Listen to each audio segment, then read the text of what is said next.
환율, 원자재 등 2분기에 매크로 변수의 변동성이 유독 커긴 했지만 마진 개선세가 이어지고 있다라고 합니다.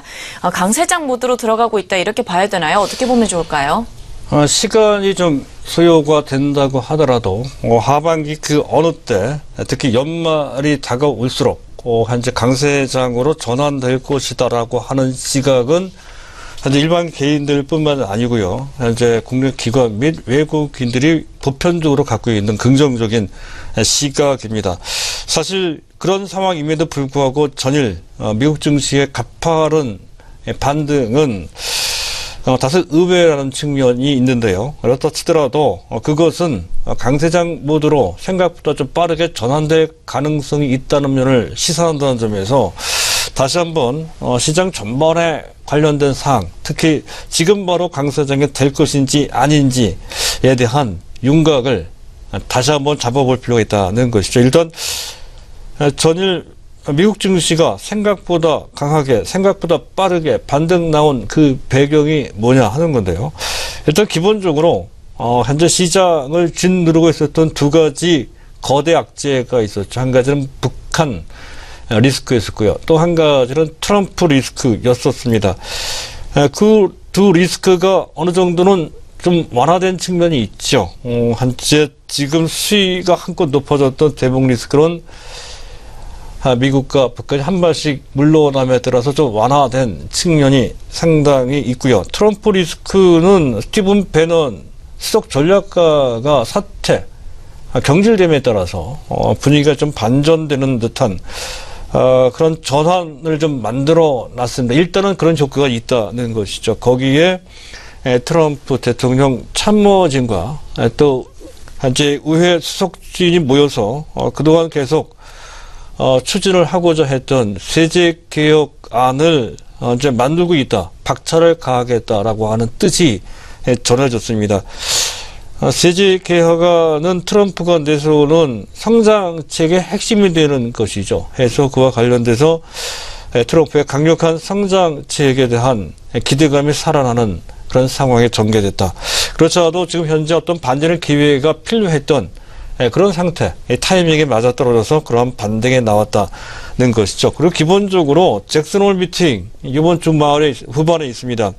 하지만 이 부분과 관련돼서는 크게 그와 관련된 정책 스탠스와 관련된 변수는 크지 않다고 봐왔던 터였었죠. 오히려 미 연준 그 입장이나 또는 ECB 마리오 드라기 총재 입장을 보면 완화적인 스탠스를 보일 가능성, 좀 비둘기파적인 스탠스를 보임에 따라 전체적으로 시장에 다시 활력을 불러일으킬 가능성조차 있는 그런 상태라면 결코 부정적이지 않습니다. 또 한 가지는 기본적으로 G2 경기가 나름대로 나쁘지 않다는 것이죠. 최근에 원자재 가격이 가파르게 상승한다는 것 또 그렇고요. 또 미국의 제반 경기 지표는 아직은 부진하지만 고용 부분은 상당합니다.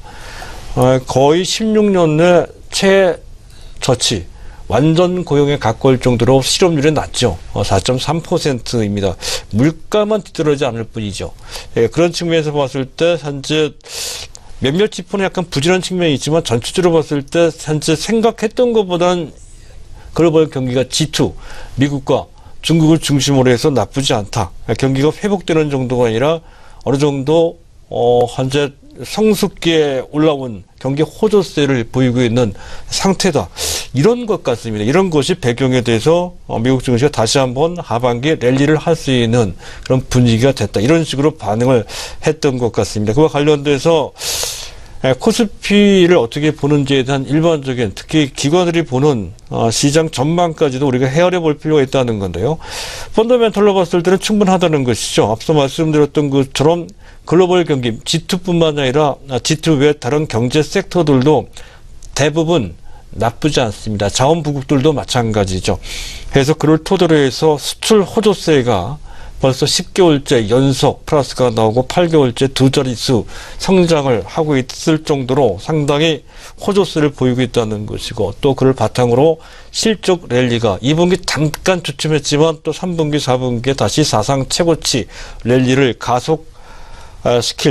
재현시킬 가능성이 크다는 것이고요. 또 현재 최근에 약간 조정을 받는 바람에 더욱더 밸류 매력이 더 커진 상태이죠.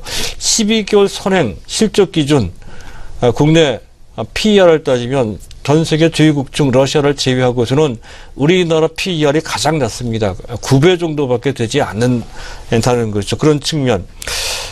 일단 펀더멘탈 측면에서 분명히 긍정적이다 하는 건데요. 수급 측면에서 봤을 때는 반드시 그렇지만은 않죠. 약간은 엇갈린 반응을 하고 있음을 알 수가 있습니다. 외국인들은 오늘 1,000억 넘게 순매수 현물적입니다. 한 것은 긍정적입니다. 하지만 약간 위험 변수가 있으므로 그걸 해지하기 위해서 그런 것 같습니다. 선물 쪽을 5,000개 이상 대규모로 매도를 했습니다. 그 규모가 크죠. 아직까지는 시장을 확신할 수 없다는 뜻을 보여준 것 같습니다. 기관들은 또 그 정반대입니다. 현물 쪽은 또 대규모로 금융 투자를 중심으로 해서 매도를 했죠. 합계 2,000억 가깝게 매도한 것도 그렇고요. 반면 선물 쪽은 외국인 매도를 받아주는 그런 모습으로 현재 외국인과 정반대의 포지션을 취했습니다. 하지만 외국인들 매도에 현재 지금 70% 정도만 받아주는 모양새를 보였다는 것이죠. 대부분을 받아줘야 되는데 그렇지는 못했습니다. 개인들과 같이 나눠서 줬다는 점에서 역시 기관들이 아주 적극적으로 물량을 받는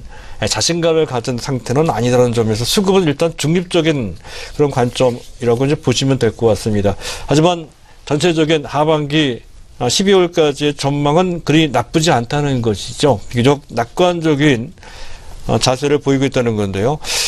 보다 현재 가장 낙관적인 시나리오는 종합지수로 봤을 때 2,500원 넘어서 2,600 잘하면 2,700까지도 가능하다는 시각이 있는 반면 또 한편 보수적인 시각, 시장 지수가 크게 빠진다라고 보는 그런 시각은 거의 없습니다.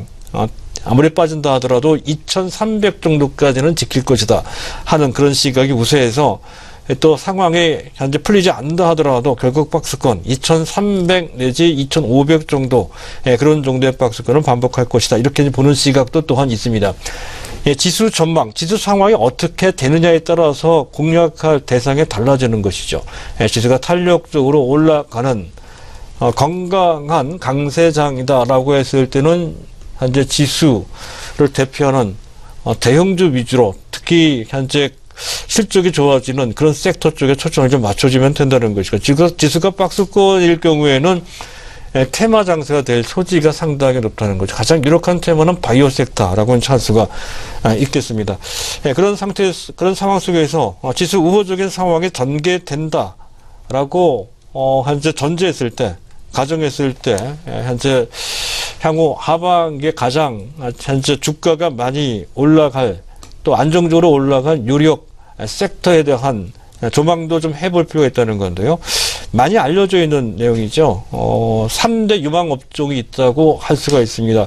금융까지 포함하면 4대 유망 업종인데 약간 변수가 있기 때문에 금융 쪽은 좀 배제한다라고 전제하고요. 그랬을 때 반도체, 화학 그리고 철강 쪽이 되겠습니다.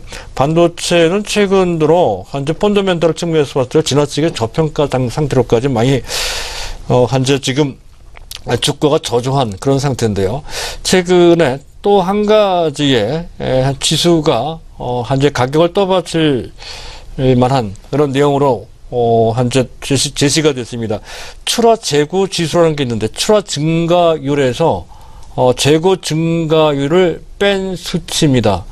이것이 계속 플러스를 유지하면 그만큼 출하가 많이 된다는 거죠. 재고 증가보다 출하가 많이 된다는 뜻이니까요. 출하 재고 지수가 계속 플러스였다는 건데 금년 들어 들어온 그 출하 재고 지수 증가율이 작년 동기 대비 더 가파르게 증가돼서 금년 초만 하더라도 40%까지 계속 증가세를 유지하다가 최근 들어 15%대까지 약간 그 출하 재고 지수가 약간 주춤되는 가운데 5월달, 6월달 넘어서 다시 30%대로 다시 가파르게 증가하는 모습을 보였다는 것이죠. 그런 측면에서 본다면 실적, 서프라이즈라고 하는 실적 호전세가 2분기를 넘어서 3분기, 4분기 또 내년까지 계속 지속될 가능성이 높다는 것이죠. 참고로 SK하이닉스의 PER 수준은 현재 12개월 선행 기준으로 봤을 때 5배가 채 되지 않는 정도 수준으로 상당히 주가가 쌉니다. 자, 그렇고요. 또 화학 분야는 중국 모멘텀이 있는 것이죠. 인프라 투자 확대에다가 또 정기적으로 보수 시즌과 또 겹치게 됩니다. 또 전 세계적으로 공교롭게도 우리나라 GS 칼텍스도 화제가 났었습니다만은 설비 트러블이 있었죠. 미국 엑스모빌도 있었고요. 중국도 있었습니다. 중동도 있었고요. 전 세계적인 현상입니다. 그런 것이 배경에 대해 더욱더 공급 차질이 생겨서 수급은 또 타이트한 그런 상태라는 것이, 그를 통해서 정제, 또 일반 석유화학 제품 업체들의 주가도 현재 2분기와 다른 상당히 좋은 실적을 보일 것이다 라는 전망이고요. 철강 쪽 역시 중국 모멘텀입니다. 최근 원자재가 급등하는 것과 관련되어 있다는 것이죠. 또 한 가지는 철강 산업은 불과 3년 전만 하더라도 정부에서 나서서 걱정할 정도로 상당히 약했던 취약 산업 중에 하나였었습니다. 그런 과정을 거치면서 사실은 구조조정이 가장 잘 돼 있는 취약 산업 중에서는 가장 그렇습니다. 그래서 그 구조조정 효과가 하나씩 둘씩 구현되고 있는 단계로 갖고 있다는 것도 전반적인 현재 지금 펀더멘털을 강화시키는 현재 그러한 요소로 작용되고 있다는 것이죠. 또 현재 PBR이 상당히 낮은 편입니다. 가장 대표적인 종목이 포스코 같은 종목들이라는, 여전히 주가가 2년 전 똑같은 얘기를 했었습니다만은 그 당시 약 2배 올라간 상태입니다. 그럼에도 불구하고 여전히 저 PBR을 유지하고 있다는 것, 여전히 매력적인 그런 상태라는 것을 볼 필요가 있다는 것이고요. 또 전체적으로 보면 트럼프 리스크가 전혀 없는 것은 아닙니다. 현재 브리지워터 세계적인 자산운용사 펀드 매니저 하는 말입니다. 트럼프는 말로만 약속을 한다 하는 말을 했고요. 또 이 사람이 지적한 말 중에 우리가 알아둘 필요가 있는 것들이 있습니다.